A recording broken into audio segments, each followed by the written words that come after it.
আজকে আমরা এসেছি আমাদের পাড়ার মেয়ের বিয়েতে। আর এটাই হচ্ছে প্রথম বিয়েবাড়ি যেখানে আমি আমার হাজব্যান্ডকে ছাড়া এসেছি। কারণ আপনারা অনেকেই জানেন যে আমার হাজব্যান্ড অসুস্থ, সেই জন্য ও আসতে পারেনি, আমি আর ছেলেই এসেছি। ব্যাঙ্কোয়েট হলটা খুব সুন্দর ট্র্যাডিশনাল ওয়েতে সাজানো হয়েছিল। আর আমাদের পাড়ার মেয়েকেও ভীষণ মিষ্টি আর খুব সুন্দর লাগছিল। গিফটটা মেয়ের হাতে তুলে দেওয়ার পর আমি গিয়ে বসলাম সোফায়, আর আমার ছেলে সোজা চলে গেল স্টার্টারের কাউন্টারে। ওখান থেকে সুন্দর সাজিয়ে আমার জন্য ও কাবাব, জুস সব নিয়ে আসলো। চলুন আপনাদের একবার বিয়ের মণ্ডপটা দেখিয়ে নিয়ে আসি, খুব সুন্দর সাজিয়েছে। এখানে একদিকে বিয়ের মণ্ডপ আর একদিকে খাবারের জায়গার অ্যারেঞ্জমেন্ট করেছে। চলুন এগিয়ে যাই আর আপনাদের দেখাই কি সুন্দর লাগছে দেখতে।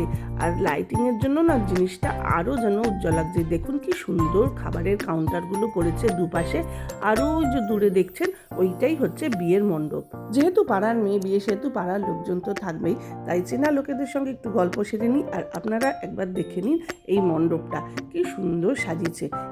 এই দেখুন এখানে বর বসেও গেছে, আর এই যে কনে এখন ফটো তুলছে। চলুন এবার ফটাফট ডিনারটা সেরে ফেলি, কারণ বাড়িতে হাজবেন্ড একা রয়েছে। আর এই দেখুন এখানে কি সুন্দর গরম গরম কড়াইশুটির কচুরি, তারপরে ফিশ ফ্রাই সব একদম গরম গরম ভেজে দিচ্ছে।